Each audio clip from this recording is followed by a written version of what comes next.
Do, do, do, do. Hello, and welcome back to this special episode of Only a Bag, an Italian travel podcast. That was amazing. Thank you. I know. I've practiced it several times. I'm Darcy Melton, and with me is Nathaniel Mellor. And I'm going to try to leave my news voice behind now. Okay, so we are coming to you with a special episode, which is in a way a response to a recent BBC article titled, "Is Italy Breaking Up With You?"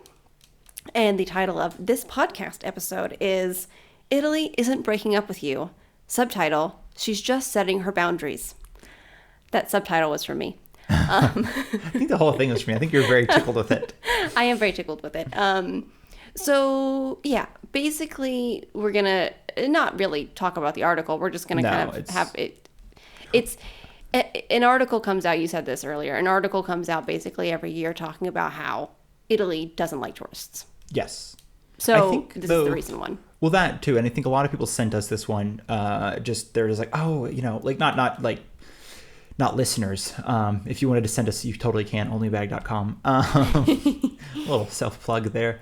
No, but like friends and family were like, oh my God, I can't believe that Italy doesn't want people there this year. And does Italy hate Americans? Yeah. Yeah. I gave them that's a very, very valid question, even though I'm giving them kind of an obnoxious accent. Yeah. Well, I don't know. I have to give them a different accent so they know it's me. Okay. This is radio, or this is a podcast. No, I think it's also, I've been learning how to write articles recently, like for, articles for actual websites, if that makes sense. Or I guess I've been learning the process. Like I have a few published, but I'm learning like what people are looking for. And there's always a surge, I think, around this time of year, April to June, like where there's just like, we're leaving the winter tourism thing. There's a bit of a slump because there's not a lot of spring tourism in Italy. It's too cold to swim. It's too hot to ski. It's a great time to come to Italy, though. Oh, it's a great time to visit. Almost a great time to go to anywhere, to be honest. But for sure, no, it's a phenomenal time. It's beautiful weather. Even in the sun, it's not too hot. There's no heat stroke. It's, but of course, as Americans, we don't typically get the spring off. No, it's definitely like a quote pre-tourism. Like it's like the shoulder season. It's when people are getting ready to go. So everybody wants to read articles about their future summer plans. And I think one of the always the popular ones is like, not even like fear mongering, but just sort of like a little. It's a little sensational. It's a little sensational. It's like, does Italy really want your money this year? Yeah. And Italy's like, yes, oh God, yes, we do. Please, we do. But there's a lot of nuance to it, and I think we figured, we just not I guess respond to it, but also like sort of maybe throw out some. It's like a springboard. Basically. There you go. Because so many people were asking us.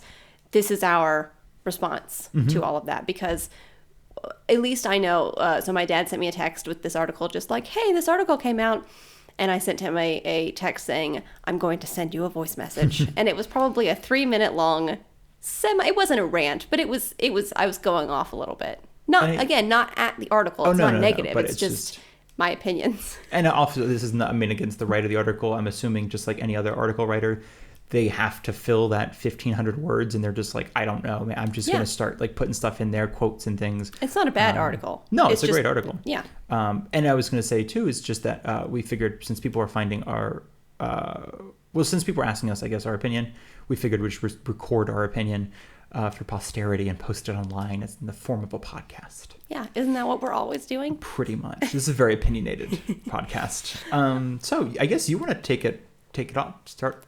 You want to do it because you did all the research. I did. I'm very proud of myself. Okay, so whenever I read this article, the first bit is talking about the sort of rules for tourists and things that you should and shouldn't do and things Italy is telling you can't do. And to me, my initial thought was, oh my gosh, suddenly there's all these things we can't do. And then I realized, no, several of these things have, rules have been going on for years now. Yeah. So what I mean by that is that one of the ones they mentioned is like you can't take selfies in Portofino. That's been something, that's actually one of the newer ones, but that's been going on since last year, 2023. And the context of that is that if you've been anywhere, you've probably seen, there are certain areas where tourists and large crowds will congregate. and it's not safe for people to just stand there and push each other and, all stay there for a very long time.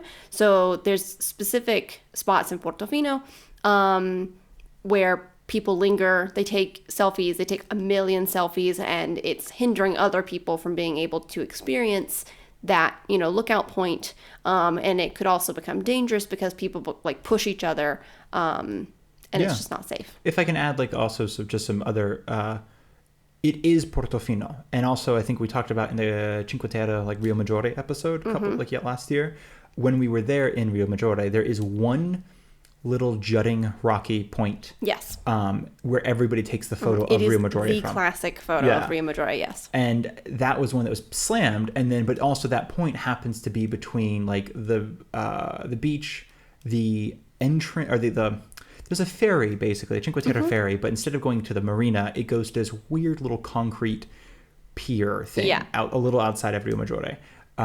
So it was in a really awkward spot because everybody... It's like a high trafficked area. It goes to the beach. It goes to that point. There's also a restaurant at that exact spot. Yes, and they have tables and chairs kind of in that area, so it makes it even more difficult. So when people are standing there, taking selfies. The other thought I had, again, this sort of, I'm wondering if this is going to become more common, this idea, because you and I noticed when we were in Ohrid in North Macedonia, there is a pier, not a pier, there is a walkway. Yes, it's kind of amazing and kind of phenomenal, super dangerous looking. It is it's at 4 or 5 feet wide, uneven wooden planks. If that, yeah. Maybe 4, yeah. Because it's not I'm about 6 foot and change. So if I put my hands out, both hands would be over the. Yeah, I'm 5'4", and my fingertips, I think, when I stretched out, were just over it.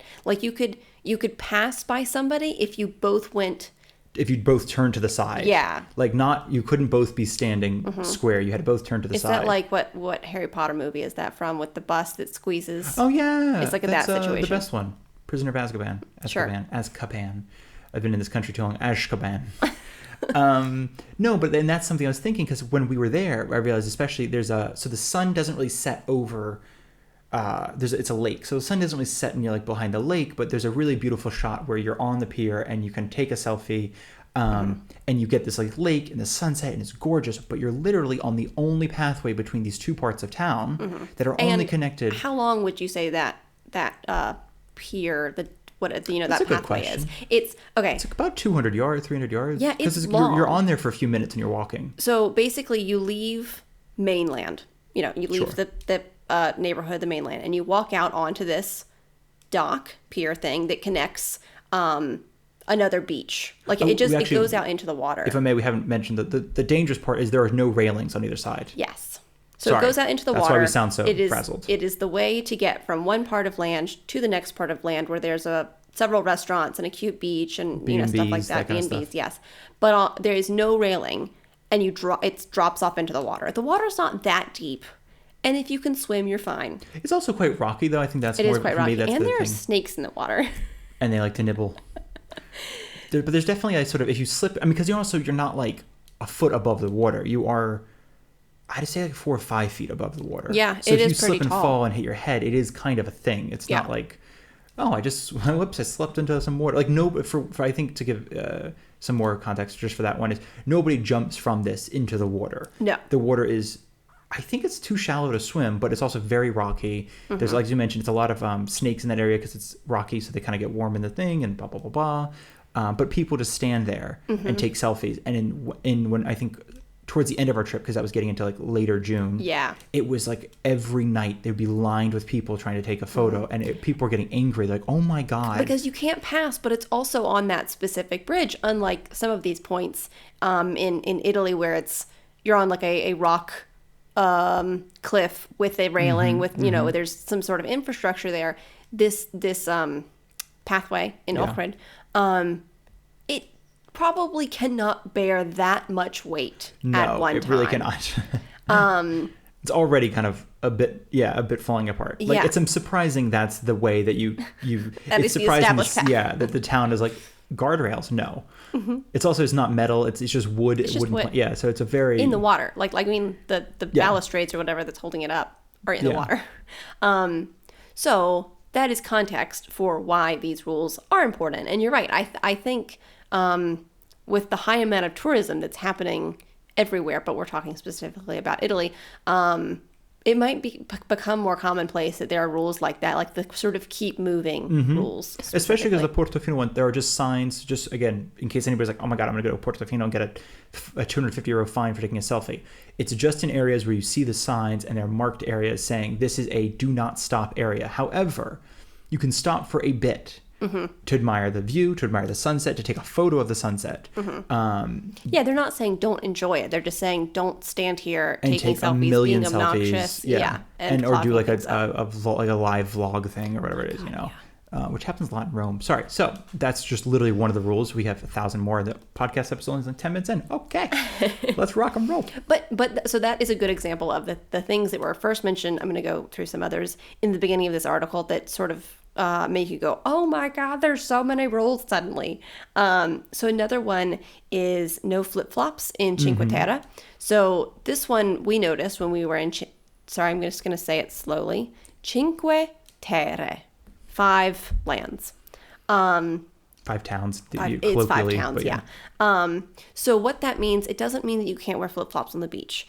It means that, so there are 2 hiking trails. There's the lower trail and the higher trail.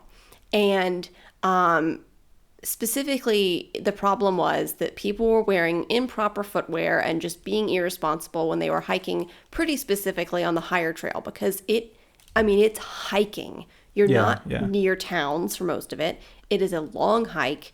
It's not treacherous necessarily, but it's not like an easy afternoon chit-chat with your friend not paying attention walk, Sure, yeah. And people were getting injured or stuck or somehow infirmed. Well, it's also, there. I think people are just overestimating, like, oh, you can walk from one town to the other. And it's like, yes. But if you go the above path, you have to go a couple hundred meters up and a couple hundred meters down. Yes. And it is not like, it's well maintained, but it's still a trail. Like, yeah, if it's your still a flip-flops mountain break, trail. you're screwed. Yeah. And you're just potentially walking barefoot. And the emergency services were having to take helicopters and things up there to save people, or, to rescue people. Yeah. So that's why they enacted this no flip-flop rule. I think though in the lower path, because it is, again, I'm pretty sure we did so much research on it for the Cinque Terre episode. It's one of those again, it's a path where they try to make it lower, so it's town to town. You're only like 10, 15 feet above the water. It's constantly under repair because it's like the parts of the cliff face just fall onto the path and they're like, I have to close it off. But I thought they made it so it had like basically it was wheelchair access. I believe at least part of that path has wheelchair access. That's because it's smooth, it's flat, it's super easy to walk, it's very level, so you can walk there with flip-flops, I think. It's just that above path, which, again, and you, if I may, you're not accidentally going to end up on the above path. Yeah, you're not going to wander out of town marked. and then just be like, oh man, I got a fine for my flip-flops because the Carabinieri are up here policing it. No, that's not what's happening. Very clearly marked, and it is the start of a trail. Yes, very clearly a hiking trail where you should be wearing proper footwear. Yeah. So yeah, that was an interesting one. Okay, so no selfies in Portofino, no flip-flops in Cinque Terre. Got those 2. No sitting on the Spanish steps. Oh, you know what? I didn't mention dates. So the no selfies rule in Portofino was enacted in 2023. That's one of the newer rules. The no flip-flops in Cinque Terre, that was enacted in 2019. No sitting on the Spanish steps was also enacted in 2019. And you and I were visiting Rome pretty early into when this rule took effect. It was during COVID.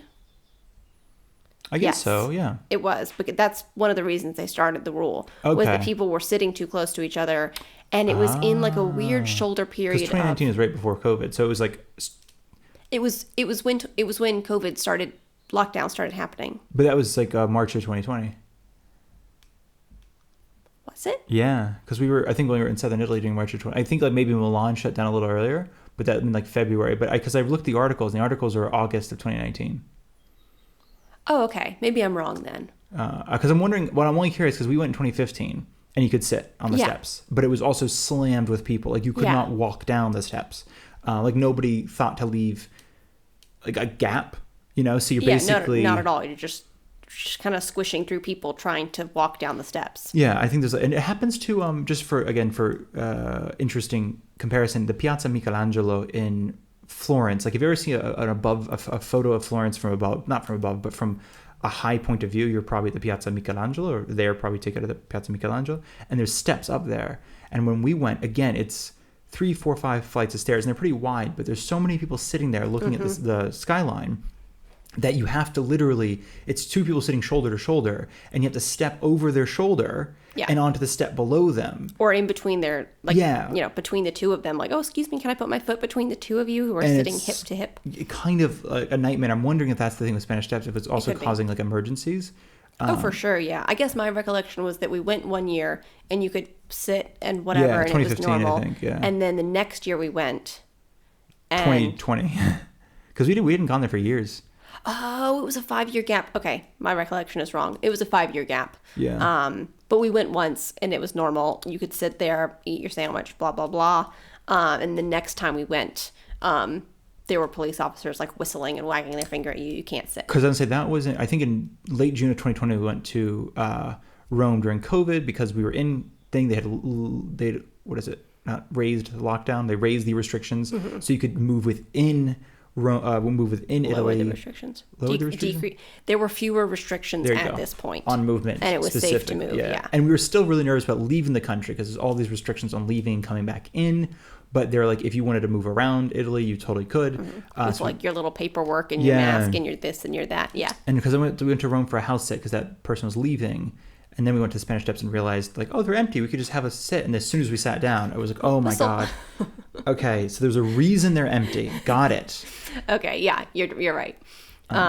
So that was enacted in 2019. And I also think, sorry, I know I apologize, you're looking at your notes, but I was going to say also, that's a big one, too. They're trying...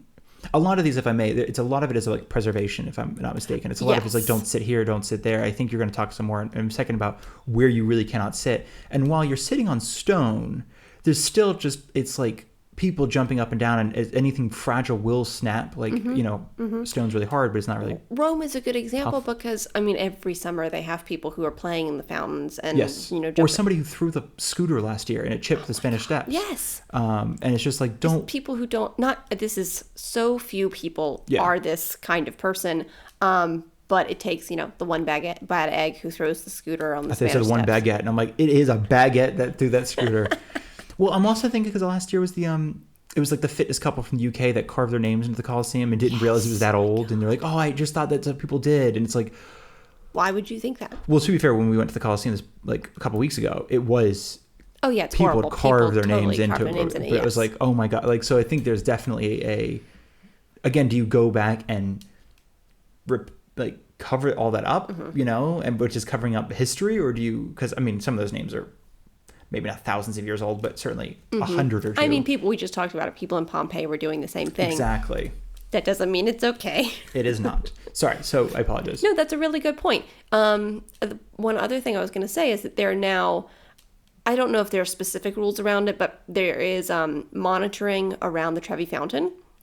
Less so than there was a few years ago, but people still kind of track it.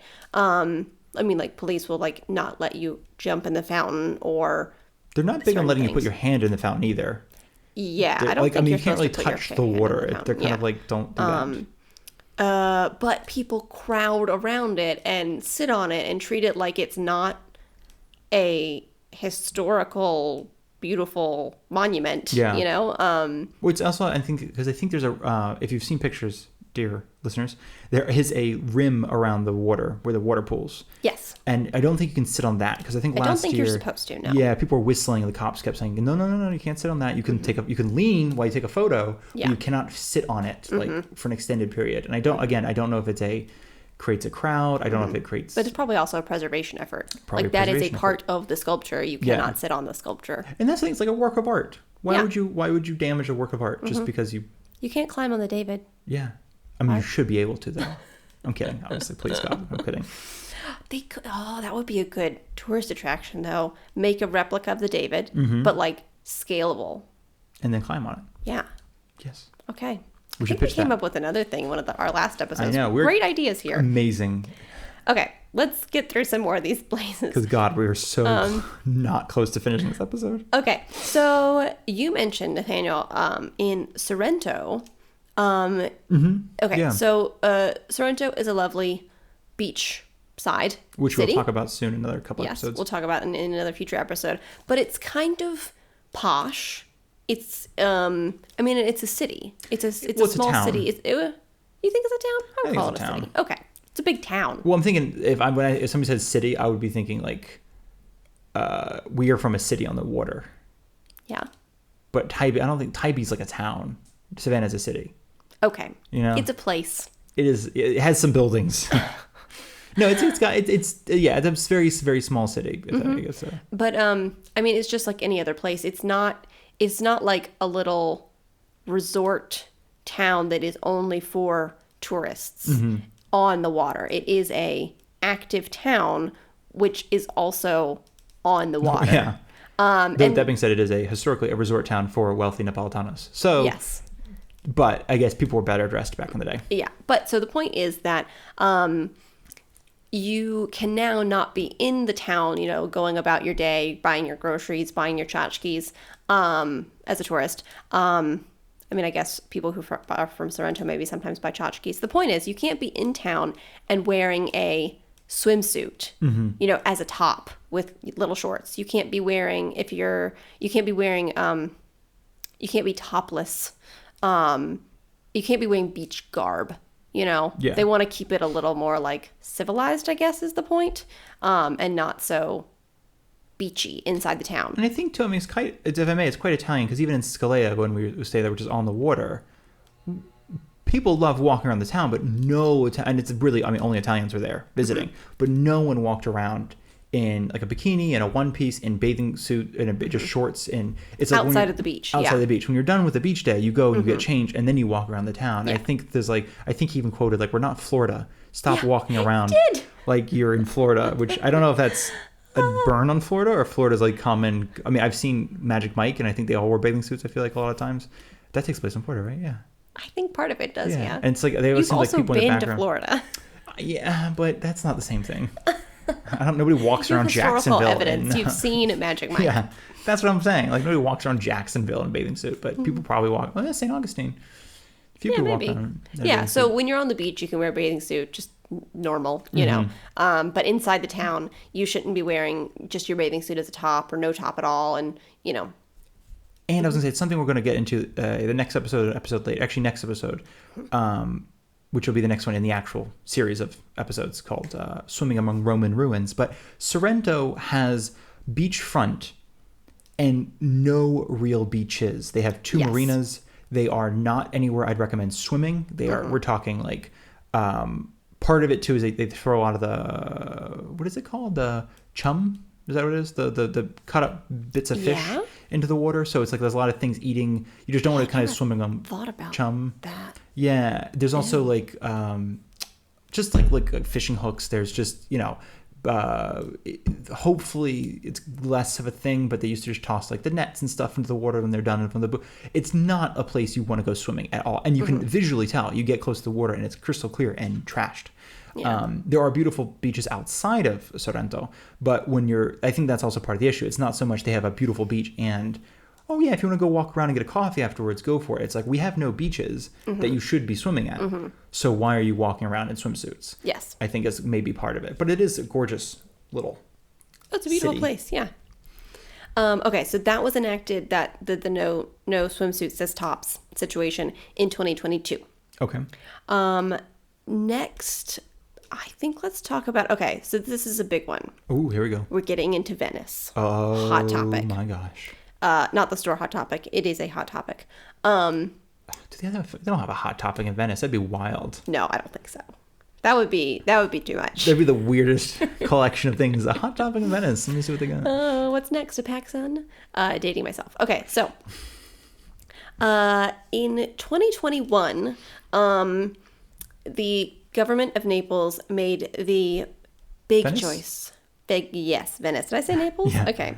The government of Venice. I was going to say made Naples is making a the huge choice. groundbreaking decision to say no more cruise ships. ... in the, how do you pronounce it? Giudecca Canal. Okay. So that's sort of the big river that splits the two parts. So all of the, a lot of the articles you'll see will say, not the one we're talking specifically about today, but a lot of articles, this is in 2021, would say, Venice says no cruise ships, but it's no cruise ships in there, it's the canal, but it looks like it's wide. It's but little river splitting the two. Yeah, they didn't say no cruise ships at all. They said no cruise ships in this canal. You're going to have to park at the industrial port from now on, which did nothing. Yeah. Like, that helped not at all. And basically the government was like, I think they said we're taking an open call for, figuring out another port situation. So they still have not said no cruise ships. Mm-hmm. They're just like, we're taking opinions on how we should maintain this situation, but make it look like we're fixing it. And it's weird, though, because I think something you and I and literally everyone who's ever talked about Venice has ever talked about is why they allow cruise ships in Venice in the first place. Right. Because... And they're giant cruise ships. They're not like, the small, old school riverboat. Yeah, they're not like the Viking cruises, which is like, 80 people on board. These are the... the jewel of the seas, 15,000 people. I mean, but it's also, you see the pictures, and the water displacement must be insane. And that's the issue. We were talking earlier about preservation of, like, historical things and buildings. The cruise ships are actively harming, not only, they're harming the town, they're displacing the water, they're changing the way the land is underneath the water, and actively harming the city of Venice. Yeah, for sure. Like breaking it apart more than it's already being broken apart. And simply just all the currents, like all the, it pushes and it will break. I mean, there's half these things are still in wooden struts from the 1800s. So it's not like, a thick wind could knock these houses over, let alone. Exactly. And I think we're going to go into it in a second, but like a lot of Venetians have the opinion that Venice needs to be maintained. Like it needs more upkeep than it's getting. It's a very, very old city. Obviously, we all know that. And so already it just needs maintenance. I mean, and on top of that, you're bringing these monster ships in, and breaking apart the city even more than it's being broken apart naturally. And I think also the reason I bring up, and this will probably, I think, segue, if I'm not mistaken, into the new €5 entry fee, is because there is the question of why does Venice allow cruise ships? And the broad strokes, big generalizations, is when you're on a cruise, you're eating on the cruise and you're sleeping on the cruise. So when you go to Venice for the day, you're not eating in Venice, you're not sleeping in Venice. You might be buying tchotchkes in Venice, but you really might not be. So all you're doing is walking around taking photos, and you're creating trash because you are, like, if you are reading something, you're buying and throwing it away. You're creating wear and tear on the city. You might be bringing trash off the boat to throw. I mean, just again, you packed a lunch and now we're going to throw it away when we get there. You're just causing general damage.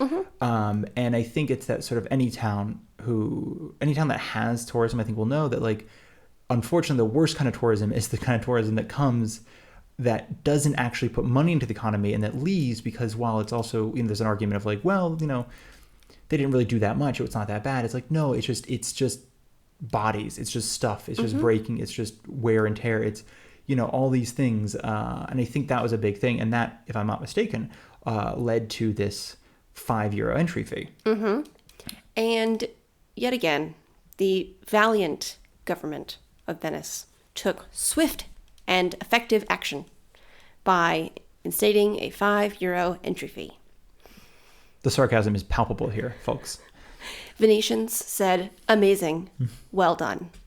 That's a lie, they didn't. They actually protested. Yeah, they actually protested. What is it, Venice Land, with the Disney font. Yeah, exactly. So there are a lot of activists in Venice who protested this and are against the €5 entry fee. And I was initially confused because I didn't really know anything about it. My first thought was, why? You're getting money out of the people who aren't spending spending money. That wouldn't that money go to help infrastructure and maintaining your historical city? But then we remembered we're in Italy. Yeah. And on that point, so in the first 11 days of this €5 entry fee. Do you have you say the first 11 days, over how many months was those first 11 days? Because it's only it's only specific weekends in Venice. Yes. Okay. So initially it took what is the word? It was enacted recently in April. Yeah. And that first period was over a few days. So it was April 25th to May 5th. Okay. So I think it was the first actual days.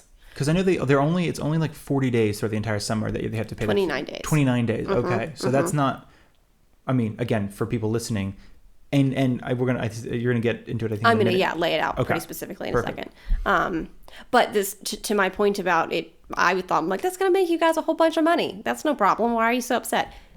I didn't actually sound hopefully that naive, rude. I don't know. No, but we both felt that. But in the first 11 days, they made almost $1 million, which is not that much. But it was a shoulder season. It's also compared to the Pantheon's first day was, I think, over €1 million. Exactly. So I thought, I'm like, your first day, you're going to make $1 million, but it's still like, it's money. It's $1 million for the city of Venice over the first 11 days. So my thought was, that's money, you guys. You could put that into some of your buildings that need upkeep. But the people protesting, which seem to be a lot of Venetians, and there aren't that many Venetians, not that many people actually live there. Their point is that this is an action taken by the government that looks on the outside like it's going to help, but that's not what Venetians have been asking for. They've been asking for no cruise ships. They've been asking for affordable long-term housing, because right now one of the biggest issues they have is short-term rentals for tourists, things that are really expensive.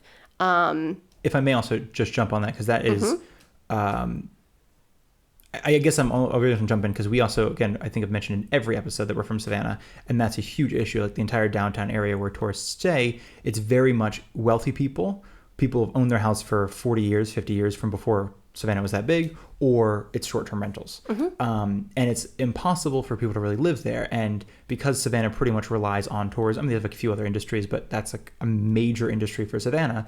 Everyone who works in the tourism industry has to live outside of the downtown area. That used to just be a couple blocks, no big deal. But with the recent, in the last 5 or 6 years, rise of big businesses buying up houses to turn into short-term rentals and then just to invest in for the future, it's gone from being a few blocks out to being 40 or 50 minutes by car out of the downtown area. And the same thing's happening with displacing locals. And the same thing's happening with Venice. It's like they're not just going, like, they're not getting kicked out of Venice and going to Mestre. They're going outside of Mestre, outside of these like small surrounding towns outside of Venice, because like where else can we afford to live? But also there's no jobs in these small outside towns.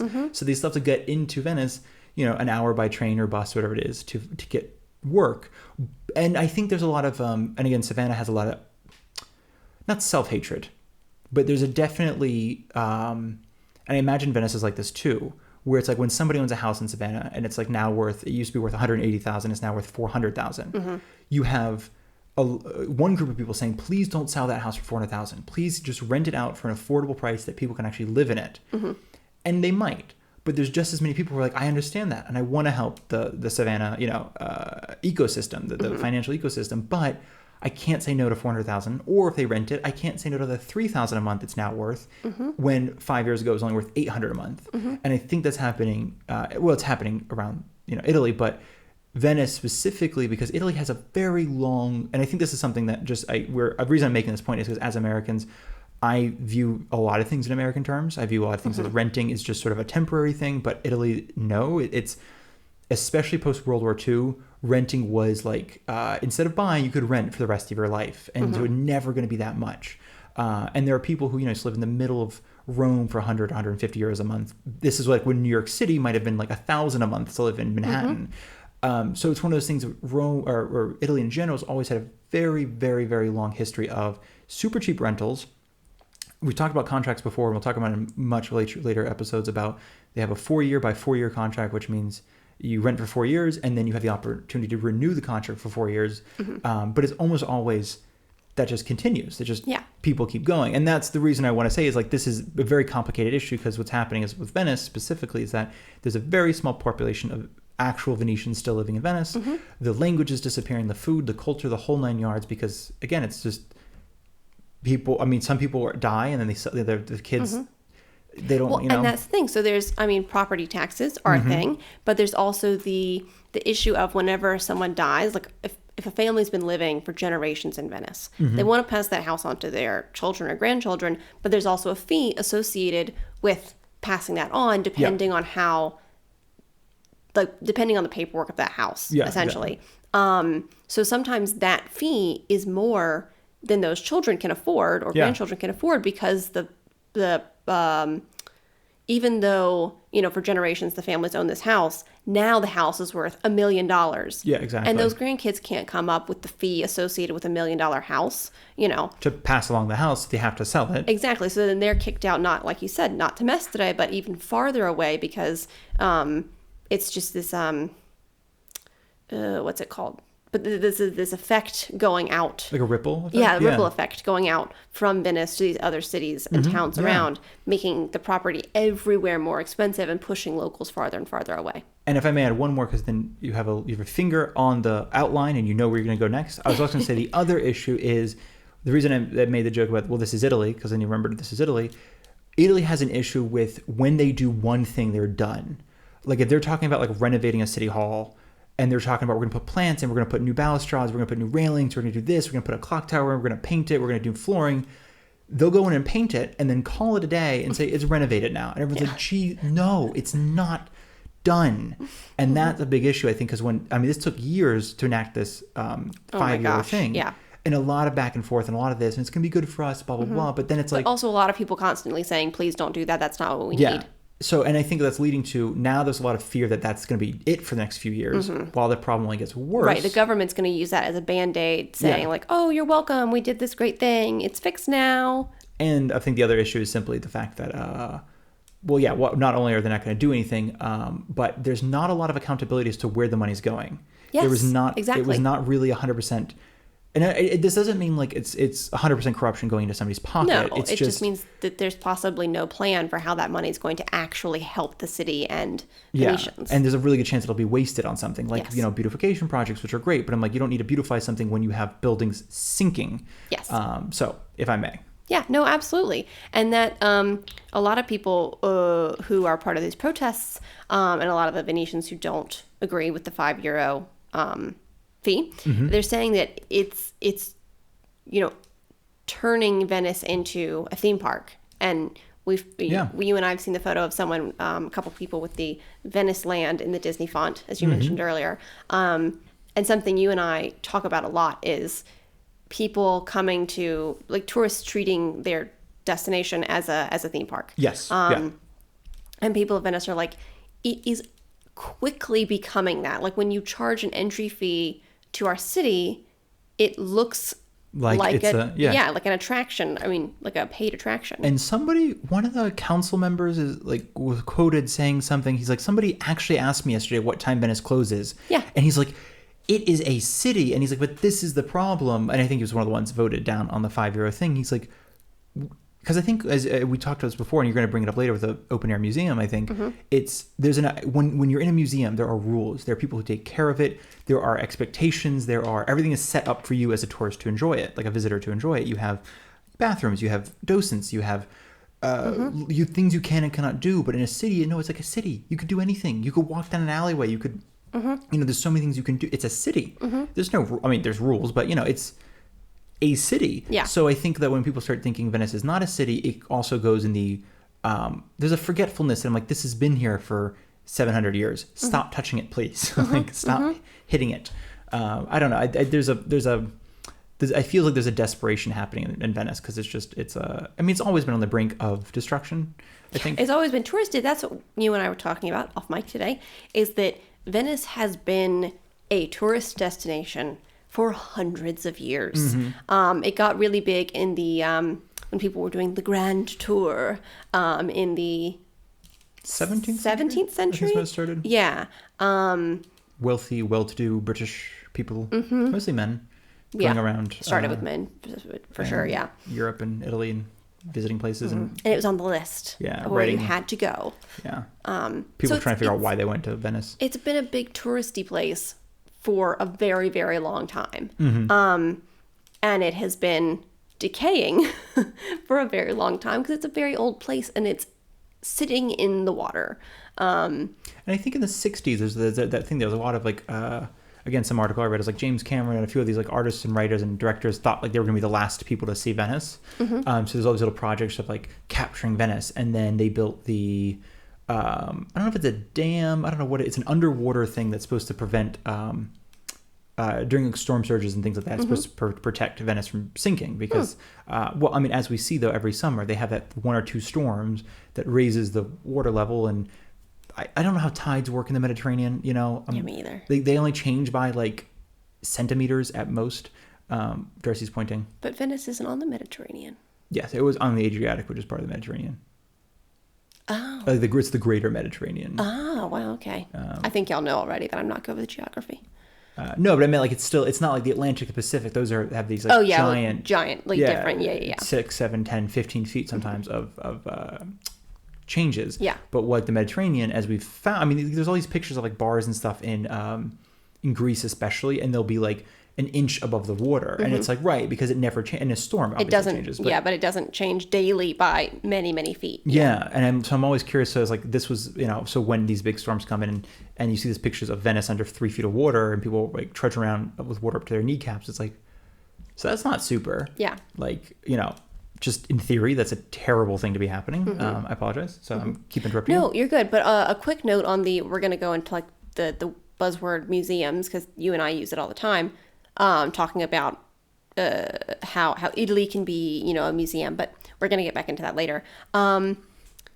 But there was some other talk recently, talking sort of around the Venice Biennale, about, you know, Venetians were a lot of Venetian activists were upset because much the same as it's being treated like a theme park with the €5 fee, it's also being treated as this like international museum in that during the Biennale, in a cool way, artists get to international artists get to exhibit their work, and some of those works are large sculptures that are temporarily put around the city, and that is very cool. I don't think anybody thinks that's not cool, but instead of, you know, promoting or acknowledging how cool Venice is in itself, or even acknowledging, you know, like local artists, it's just used as a backdrop for international works. So and so money's coming in that way, but it's not,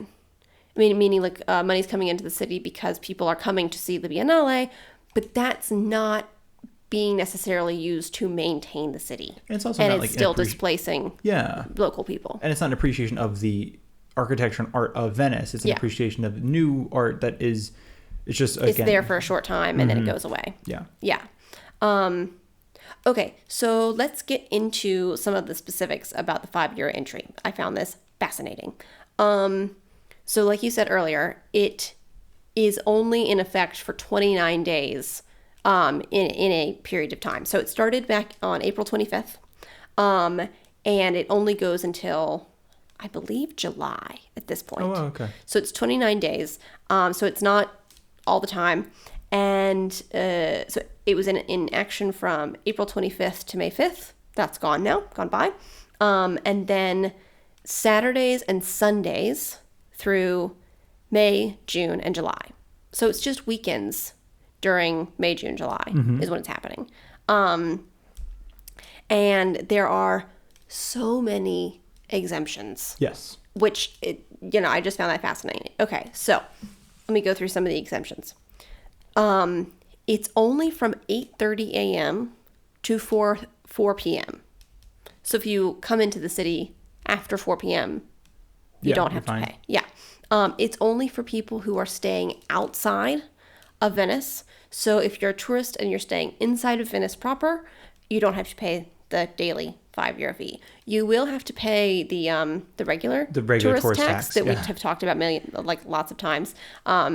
It's just money on top of your hotel stay, essentially. But you won't have to pay the extra €5 entry fee. It's not for Venetians. It's not for citizens of Veneto. It's not for people under 14. So if you're a tourist under 14, you don't have to pay. It's not for people who are differently abled or disabled or their caregivers. You get an exemption. I think you do have to go through there's an app for that. There's an app for that. But I think you do have to get like a little exemption paper or, thing on your phone. Here's a crazy one. You don't have to pay it if you are invited by a friend who's Venetian. Yeah, who lives there. Lives there, yeah. Which I think is really interesting. It's not for... So I think we've talked about in other episodes. There's temporary workers are really big in Italy. I'm sure they're big in most countries, but not huge in America. It doesn't seem like it, right? Nobody goes to a place for 6 months in America, works, and goes back home, it seems like. I mean, unless you're going to do, you're working on an oil rig, or you're doing firefighting, or you're doing, I don't know, something like that. But it's nobody's I'm going to go business. Be a tech guy in Philadelphia for 6 months and come back. That's a good point, yeah. So there's a lot of temporary workers in Italy, and it's not for people who are temporary workers in Venice, who happen to live in Mestre or whatever, or temporarily live in Mestre, temporarily work in Venice. They don't have to pay it. What is my next one? Oh, this was a weird one. Okay, so there was a Venezia FC match. Oh yeah. And the Venice government was like, yeah, you guys don't have to worry about it. It's fine. So I don't know if they thought they were making enough money off these people who were coming to watch the match that they didn't need to pay the €5 thing. There's no soccer field in Venice. I know. Was it people just going to the bars to watch the match? I'm kind of wondering if people wanted to be in Venice to watch the game. Yeah, that must have been what it was. Like you wear one piece of FC gear and you're fine. Like Football Club Venice. I think you probably had to prove it somehow through the app. Mm-hmm. But if you don't have a ticket for the game because the game's not in Venice, I don't know how you're proving it. But that was a weird one. Because I don't think there's a soccer field. And it might be like one of the islands might have a soccer field, but I doubt it. I don't know. If y'all want to check me on it, apparently it's an article in The Guardian. Like outside of Mestre, I can see, but not... Mm-hmm. Anyway, sorry. Yeah, and there's... I mean, I think that's my end of the list of exceptions, but... Because it's mainly for... Essentially, to boil it down, it's basically cruise ships and people who are staying in Mestre can eat dinner in Mestre and are only going to Venice for the day. Yeah, to sightsee. To sightsee, exactly. And possibly not even eating lunch in Venice. That's the other thing. I mean, this doesn't say that, obviously, but again, it's that sort of, if you're going, I mean, and I'm, again, not to side with tourists or anything like that, and we'll talk about this more later, but it's also hard, because you and I have been to touristy places where, I don't want to eat here. Yeah. Because every option is 25, 30 euros a person. And it looks bad. I don't want to eat here. And I think that can be really difficult. We had that issue in Maggiore, and then we found that cute little focaccia place. And I think even the Amalfi and stuff like that, we're always like, oh my God. But that sounds like, wow, we're really... super fancy? Yeah, super fancy. Oh man, I don't want to eat in the Amalfi. But no, I just the entire strip sometimes feels like it's hard to find good food because you're just because they're catering to a certain group of tourists. Yeah. One thing that I forgot to mention is that as of we're recording today on June 1st, and as of today, June 1st, there is a ban on the entry of tour groups over 25 people. Interesting. And I think that's just for the days when this fee is being, so just on weekends, which might be the only day. I didn't find any confirmation on that, but because that's the thing, and I know that's a big issue with. And if anybody's listening has ever been to Rome, the Vatican City, anything like that, if you go there are often tour groups that are 30, 40 people. God, that's awful. And it's just... You're not awful as individuals. No, it's just... to be clear. It's just that situation is not... You all get on a bus, you all go somewhere. And because these people do not... And unfortunately, these people being these tourists don't stay in Rome. And again, no fault of theirs. It's just their tour guide is it's going to be cheaper to stay at a hotel outside of Rome. So we're going to go into Rome on a tour bus. We're going to idle the bus near the Vatican. We're going to go into the Vatican. We're going to do a quick tour around. We're going to talk about some things. We're going to get out. We're going to get back on the bus. And often it's those groups who, again, this is not a problem with you as a tourist. This is a problem with that outline of business. That group doesn't stop at every single room when you go into the Vatican. Yes, exactly. Or anything like that. You go to The three big the things. three big things. We saw this a lot in Florence. People would go to the Uffizi and see like three things, and then they, you get ushered out, and part of the tour group is like, but we didn't see the other thing. I did all this research and I want to see this one special thing, and the tour group is going, nope, we have to go on to the next Yeah, place. especially if they're like on Viking cruises or something, where like we have to get you back to the boat by this time. You cannot stay.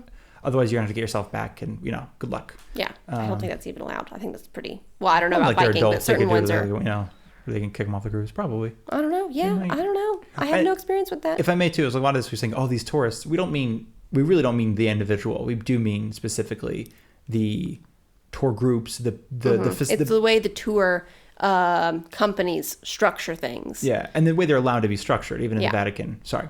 Yeah. No, I think that's wrapping up our.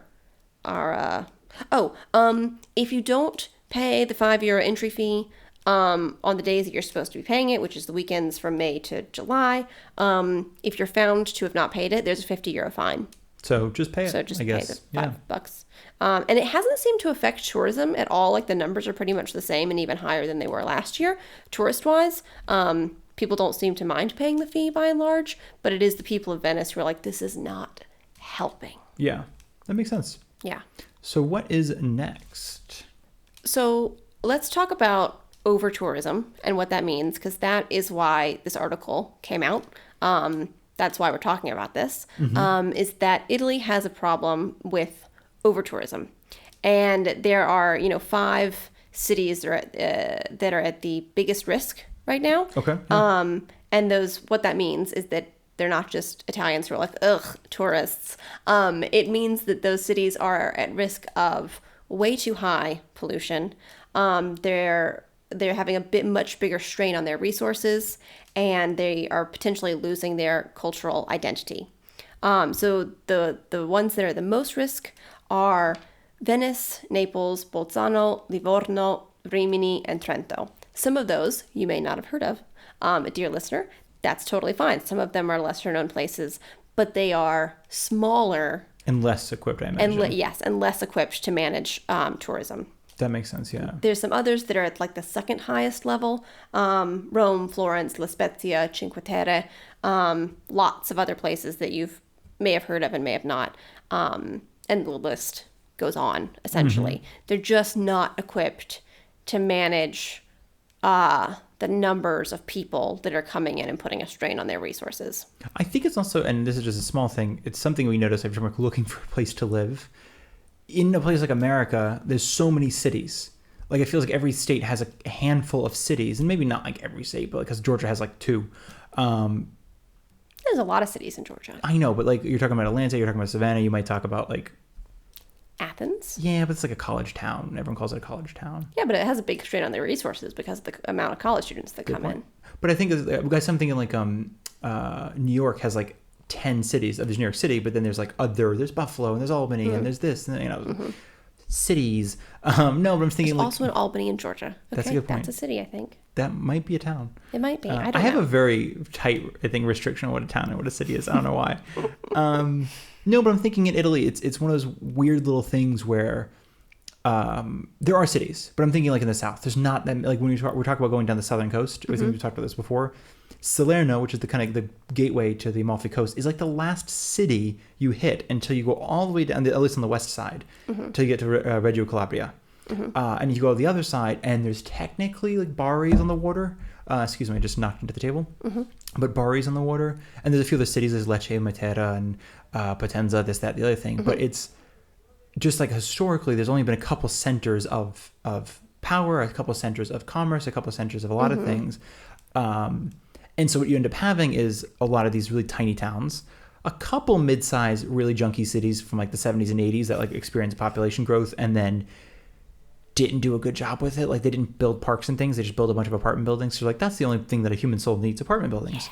So I only say that because it is one of those things where we've just noticed it's like there's a lot of, obviously in Italy, I don't want to sound like some uncultured swine. But no, it's just there is no other Rome in Italy. Right. There's no other Florence. It's like, well, if you liked Florence, if you liked Florence, you liked Florence. Bologna is similar. It's not Florence. And Modena and Parma and all these other like little medieval Tuscan towns are gorgeous. They are not Florence. Well, and that's the thing. A lot of these cities hold really specific historical and artistic and cultural value. I mean, every city and town holds cultural value that is very specific to them. Yeah. But because big cities were big cities, a lot of things were built and made there. And thankfully, a lot of those things still exist. Yeah, exactly. But they won't if we don't all take care of them. Right. And that's what I just wanted to bring that as a point, is it's because there is over tourism, and I think what's difficult is, unless I'm going off of your script, is that it's hard to ask somebody to not go to those places. Oh yeah, no, like, for come sure. to Italy, You shouldn't not go there. Don't go to Pompeii because that's actually really over touristy. Try Herculaneum instead, or oh no, yeah, I don't think people should not visit somewhere. I think there's so much value in being able to go somewhere outside of your own bubble and to learn. Yeah. And you and I talked about this, Nathaniel, off mic, but something that we want to make clear to you all listeners is that if you're listening to this podcast, you're already making an effort to like prepare for your trip and be a good, citizen of the world, you're putting effort in. You're not just, this or any other podcast, not just this one. No. You're doing an effort as learning. Exactly. You're putting an effort. If you're listening to this or reading articles or listening to other podcasts, you're obviously putting in effort to plan and to be better and to be prepared, which means you're putting in the work. And I think that's the thing. And it is that sort of, and I think there's also a lot of this can be managed with respectful tourism. A lot of this can be managed with better tourism management. Just simply it is unfortunately, I think we talk about this in Rome all the time. And I think we maybe touched on this in Naples, but we didn't get bogged down. But a lot of tourism in Italy is not well managed. Yes. I mean, in the summer, they run more trains, but not really. It's like, you have millions of people coming. And yet, instead of running 5 times the trains, they're going to double the trains, which is fine. Or not even double the trains. They sometimes have one extra train every trip. And it's just but that's not remotely enough. It's still straining under the thing because we're not, it's not accounting for it. It's almost, and again, Italy is, I think, I love Italy, but it's like this. It's like they're always surprised by the thing that has happened consistently for the last 100 years. Exactly. Or hundreds of years. They're still not prepared. And I think Rome's the same way. It's and Rome is great, but in the summer there's always problems with the trash. And it's right. I don't want to tell you how to run the country, but I was going to bring up trash. Okay, so I'm going to try to make this a fast circle. So in Vernazza, this is something that was talked about in the article. Is Italy breaking up with me? Is Italy breaking up with you? So they bring up the city of Vernazza, which has 750 residents year-round, people who actually live there, and 2,500 daily tourists. I think on average, right? On average, so it could be 10,000 in the summer and 0 in the winter or something. Yes, okay. Thank you for that note. And so for every citizen of Vernazza, there's 2 tons of waste per person, right? And I had no idea what that meant until I looked into it. Seems like a lot. It is. It's 4 times the average amount. Yeah. The average person in Italy has a 1/2 ton of waste per person per year. So 4 times the amount in Vernazza. And I was doing some research into we're not going to go all into it. We could do a whole episode on Italy and how they deal with trash and waste and all that stuff.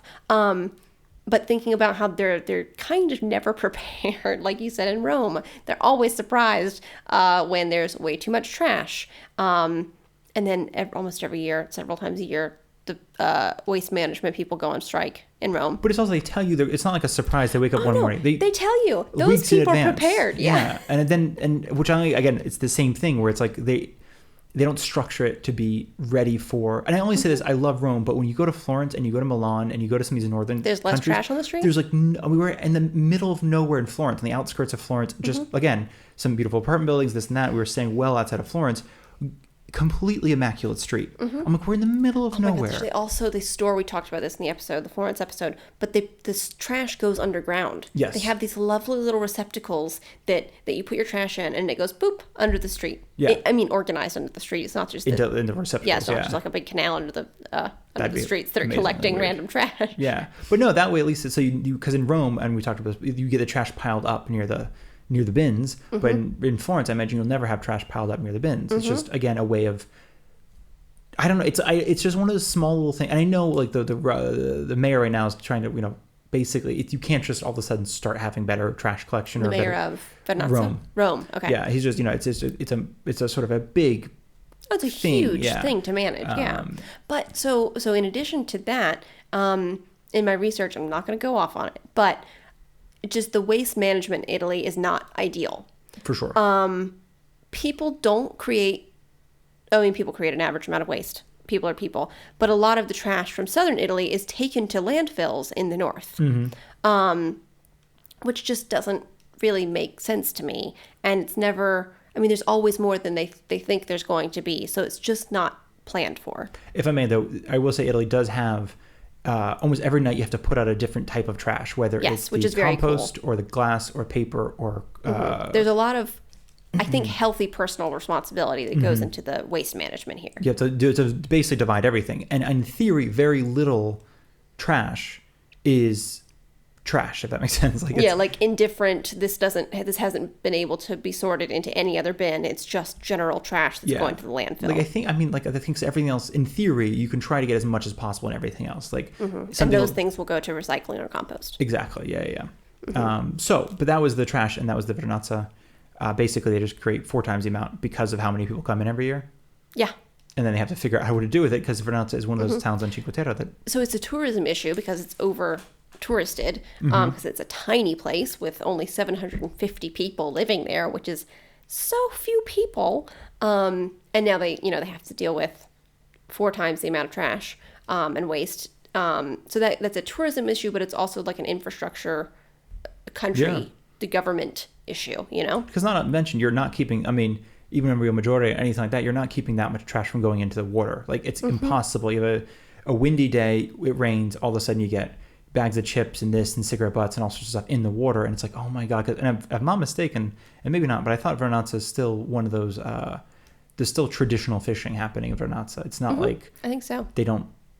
It's not like... tourism is their industry, but they still... There's a couple of these, famous up and down the Italy's coast. They're they're tourism, but they also... they still go out and they fish sardines and anchovies and this and that and the other thing. It's not like just that. I think Vernazza... I don't know. Vernazza used to make, the drink that I like, the... Chinotto. I think one of those towns. Maybe not Vernazza. Interesting. But, yeah. So... maybe our last point... I know we're long-winded here. Our last point before we talk about, we've given you all this probably, upsetting news. But you're welcome, dear our listener. final point will be, what can you do? And also... just be a respectful tourist is kind of the point. But before we get to that, I wanted to touch back on, you mentioned, I think maybe we both did earlier, museums, treating Italy as if it's a museum. I think it's Venice specifically, but yeah. Yeah, treating Venice as if it's a museum. And the quote that you mentioned earlier, the exact quote is, Americans ask when Venice closes as if it's a museum. And that's activist Marco Gasparinetti. Marco Gasparinetti. That was a councilman. Thank you. That was... activist guy, who I believe was at several of these protests. So he uses the term museum. We have used the term museum, I think. I'm sure we have, because I often probably say Italy very much is an open air museum. Yeah, in a lot of exactly. senses. And that... It's interesting you use the term open air museum. We use it very differently than Daniela Santanche. I'm probably mispronouncing Santanche. So she's the Minister of Tourism. I have major problems with her. We're not going into it today. But she uses the term open air museum. So here's a quote from her. She says, in response to this question... Reading the handwriting? So someone basically asked, is the country being turned into a theme park? That was the sort of general question. And in response, she said, people who say these things are only jealous of all the wonders of our country. We are an open air museum. We have the most important UNESCO sites in the world. So that's a little You nationalist. also made the point, which I thought was interesting, again, getting long-winded, but it's an interesting point. Her party, the Fratelli d'Italia, the Brothers of Italy, right? instead, so that the article had to be edited because before it said important, she had said, I think majority. yeah, which is not accurate. It's also a Berlusconi talking point. Exactly. He's now dead, but one of his big things he used to constantly repeat is that Italy has the majority of UNESCO World Heritage Sites. It has the most UNESCO World Heritage Sites, but it does not have a majority in the world, in the sense of it doesn't have like more than 50% of all UNESCO World Heritage Sites. Also, the idea that we have the best is a bit of a stretch. I have a lot of problems with her quotes from this article. Again, this is her problem, not the article problem.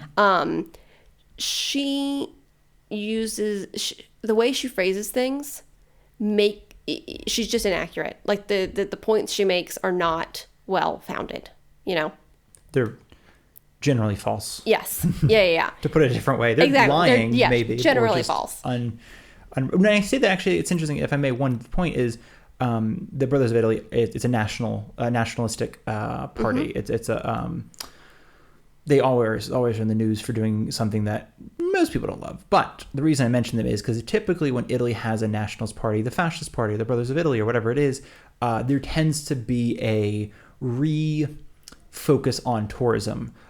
Strangely, a lot of the more, not conservative, but a lot of the more liberal parties, a lot of more progressive parties, and a lot of more conservative, like traditionally conservative parties, are less about tourism because they're more about, like, even the 5-star movement, which is this sort of it's hard to explain what the 5-star movement is because all the parties in Italy are kind of jumbled, collection of ideas. But they're not as hard and fast as we have in the U.S. Yeah, there's not 2 options. There's like 18 million options. So everybody they're has all over the place. But 5-star used to be one of the biggest parties, and no, they're big on conservation. So it was like kind of actually less on tourism because no, we want to conserve what we have. We want to protect what we have, which is lovely. It's just they also had a lot of other really traditionally conservative ideas. But the reason I mentioned these Brothers of Italy and just the idea that they basically drum up tourism, and she wants to kind of like take the reins off. She's like, no, we need to start charging more. Like everything in Italy is free and cheap, and actually that used to be the case even in Rome. All what are they called? Churches in Rome used to be free, and Pantheon is now the first one that charges an entry fee. All the others are still free, including the St. Peter's Basilica. And I disagree with the fact that a lot of things are because I think she used now that we're getting into this, I apologize. We're going to wrap it up soon. But she mentioned that the Natural History Museum in New York, or the American History Museum in New York? Yeah, the American Museum of Natural History, I think is what it's called, in New York. Okay. Yeah, she's like, they make way more money than the Colosseum does. We just need to hike up the price of the Colosseum. It's too cheap. Like, she has this talking point that things in Italy are too inexpensive. And I think that's such a destructive, I'm not going to go off, such a destructive idea, because to tourists, no, they are not that cheap. It's not cheap for a family of 4. It's not cheap for even 2 people. I mean, you spend $60 going to the Colosseum. That's a meal. Colosseum's beautiful. Yeah. And it's kind of just as interesting on the outside as it is on the inside. And people should be able to see it, and it should be affordable. Like, that is, people should have access to learning and to world history. But also, I think it's one of those, you looked it up, it's just not true. Yeah, I'm pretty sure the museum in New York has they don't have the Met Gala, but they have wealthy benefits that bring in money. Yeah, the Coliseum does not. What's it called? Fundraising events. Yeah, and I think the Coliseum has 0 fundraising events. And again, it's this sort of in the 80s, you would talk to people who used to live in Rome or used to visit Rome, and you could walk around the Coliseum. There was no gates, there was no nothing. It was just you could wander around the thing. You could take a little stone if you wanted to. There's no concept of it's protected. Preservation. Yeah, but it's I think even Pompeii, it's been visited for hundreds of years, and it's only in 97 that they really started taking it seriously and we're gonna have so it's just but Herculaneum, I think before then it wasn't really visitable, or if it was, you could just walk in without having a ticket. And the reason I say that is just because there's it gets aggravating, I think, because it's the sort of it's always been the things like we should charge more. I'm like, no, you can spend all day in a museum near that museum in New York. You can spend the entire day. And conversely, Edinburgh's museums are free. Like Scotland's museums are free. So I'm like, it's not about, I think it's that sort of same thing where it shouldn't be, and this is me, this is 100% my mind and listener, it's not me and Darcy, if you want to agree, feel free. But I'm like, I loved being in Scotland because it was almost like all this knowledge should be everybody's if you want it. You should be able to come in and learn about your history, you should be able to learn about everything that had happened, so you could just sort of better yourself. And I think, but Italy has a version of that. There are a lot of free Sundays. Exactly. And that is so important. Like, there should be free access to this information. But I think the idea that we should just charge people more is super toxic and irresponsible. And it's also not going, I don't think it's going to help the issue. I mean, I can't imagine it would help the issue. It's just, charging €5 for Venice is actively not, like, we are seeing it in real time. It's not helping. So charging slightly more at the Colosseum is not going to help. No, and not at all. So that was all that to say was, again, not that, I mean, tourism is a backbone of Italy, unfortunately, for some cities, and for other cities, it's they don't notice as much because they have other industries. Milan has other industries. Torino, Rome, even Naples have other industries happening there. So when tourism's there, it's like, cool, it's a little extra money, but we don't take it or leave it. But I think unfortunately with Venice and even Florence, it's like without tourism, there's not much else happening in Venice. There's not much else Venice is a little. Because it's been tourism has been an industry there for a very long time. So it is kind of just a part of their city. In their industry. But to get back to the museum term, I just think it's interesting because it's such a flexible term. It can mean something like this is a beautiful place that you should respect. A museum is a beautiful place you should respect. You can't touch everything. You can look at it respectfully. And you can appreciate it. I think, exactly. And in that way, I think Italy is an open air museum. For sure. There's so much beauty here. And there's so much history here that you can look at and be a part of and learn from. Yes, it is absolutely a museum in that way. It is not a museum in that there are not enough people to maintain everything all the time and, keep people from touching the paintings, for example.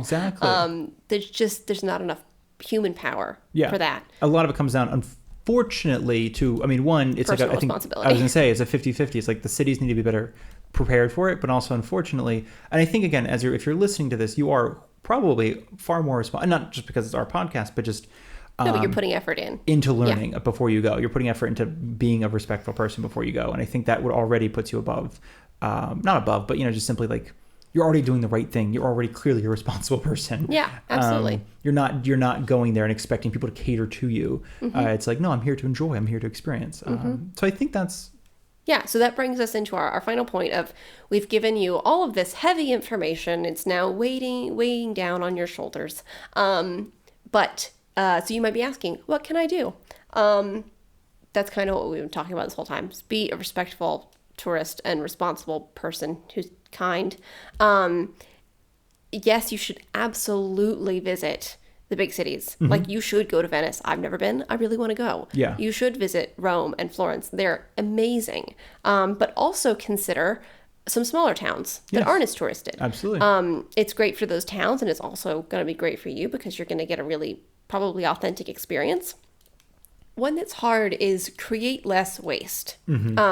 Easy to say, hard to do in practice. Nathaniel and I both know whenever we travel, especially when we go quickly on a trip, if we're coming, from Savannah through Rome for a couple of days and coming down to where we live in southern Italy, you happen to create a lot of waste when you're moving and when you're a tourist. That's going to happen. But just be as conscious as you can to not make a ton of garbage. No, and that's, we try. I mean, again, this is, if I may, it's an impossible thing, obviously, but it's just, I don't know, it just happens. It's like, the water bottle, God, my water's empty. I have to get another water and I can't find a thing. I just get one. I want fizzy water. I want flavored water or something, like just something silly like that. You get sandwiches. Oh, it came with 18 things in this bag. And, it's just like, it's almost impossible to do that. It's like, when we travel around with my dad and your mom, it was just like, it felt like we were just creating trash. And I think here it's better because you can sort, you can be a lot more conscientious about it. Like, sorting your trash or recycling. Well, then, we go to getting fruit and vegetables and we don't, it's like, because it's like a lot of grocery stores, you have to put it in a little bag and this and that. I'm like, no, the fruit and vegetable guy does not just throw in a sack. He doesn't care. Throw it in your reusable bag. Yeah. It's fine. So it's just. But again, when you're a tourist, you don't have a million reusable bags when you go to the grocery store. Yeah. Point number 3 is come to southern Italy. We don't have a lot of tourists, and you are welcome here. So I think it's like the point of the entire podcast, really. It is, yeah. It's a slow burn, but by the end of this podcast, 200 episodes in, we'll let you know playing that the long game here, you guys. should be coming to southern Italy. And then I guess our last point is there's a lot that you can do. You can go to less touristy places. You can be respectful and responsible. You can try to create less waste. But ultimately, you, as one person, cannot fix this entire problem. Just with almost any problem, it is massive and beyond your total control. Yeah. So you can help, but at the end of the day, the Italian government has to put more, action and like functional things in place to manage tourism. 100%. I think, and if I may, because we're already so far over, I'm just going to give one other little simple thing, because we've talked about this before, and it's we're all about sustainable traveling. We're all about conscientious traveling. It's, I think, on the homepage of our website. But no, it's just because, we do this for, not a living.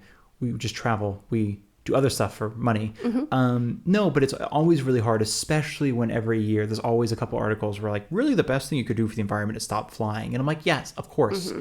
And again, it's one of those things where it takes a very, like, I think you and I are going to be pretty much one of the first people in line when anyone's talking about, climate change and hotter summers and, snowing in places it shouldn't snow and things like that. Like, I mean, again, summer last year in Rome was the hottest it has ever been in history.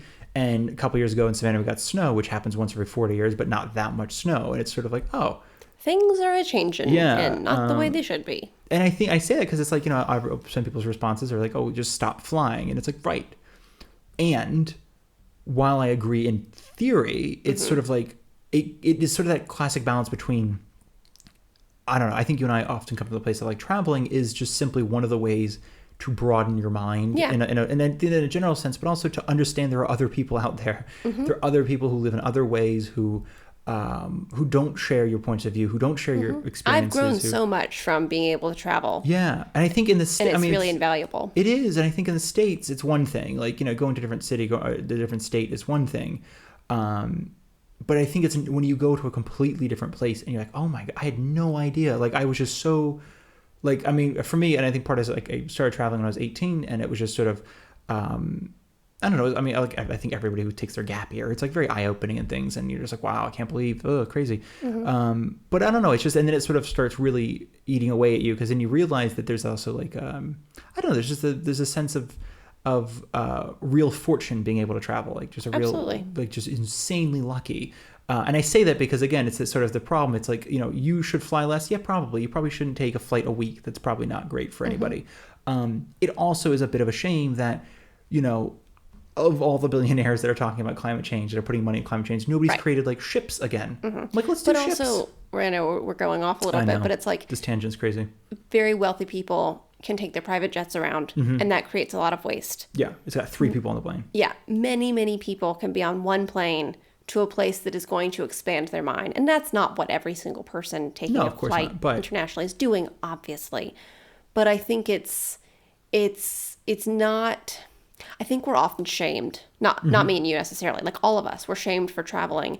When, like I said before, that's not the entirety of the problem. Yeah, it is such a humongous problem that involves so many moving parts and many bad actors. And it's not each of us individually who is trying to go have a mind expanding experience and learn and enjoy and have, a good life, it's not us who are the major bad actors. There's always more we can do, but there's also, you got to protect yourself and learn and be a better person. And sometimes that involves flights. Well, and I say, but if I may, I just would be very clear on that point. It's not, maybe don't fly from like Rome to Paris. Maybe take a train. Yes, that's a good point. Maybe take a bus. Yes, don't fly from Rome to Florence or Rome to Milan. Like, there are things like that. Like, it's more of a pain. Like, we took a tramp to Milan recently, and it would have been a lot cheaper to fly, actually. But it's like, yes, but the train is just better. And so I say that because I just want to be very clear. This isn't like, keep flying, guys. This is more of just there are levels of sustainability for sure. And I think when people start talking about, and I only say it because it relates so easily to this, where it's like, it's on you to change everything. I'm like, it's not on you. You're acting within a system that's already set up, and you have to do the best you can. And you can take small actions to be better and to be more sustainable. Absolutely. Like you're saying, take trains when you can. Obviously take public transportation when you can. But it's not all on your shoulders. So with that being said, with that super happy, upbeat thing being said, is that everything? That's everything. So that is essentially Italy is not breaking up with you. She's just setting her boundaries. Dun, dun, dun, dun. Special episode. And then you can join us on, I don't know what time you guys wake up, but like we're going to publish it like 11 o'clock on Wednesday for our normally scheduled episode, Swimming Among Roman Ruins, where it's an episode on where you can swim in Italy among Roman ruins. I'm excited. And if that's not a very long episode, we're going to probably talk about some beach culture, but that's probably its own episode. Given how long we've talked about this, yes, that's okay. So join us next week for our normally scheduled in 2 days from join now. us in 2 days for Wednesday. Good Lord. Join us in Wednesday for our normally scheduled episode, Swimming Among Roman Ruins. Thanks for listening. This has been, I don't want to be sued by anybody, Nathaniel Mellor. And Darcy Melton. Thank you. And good night.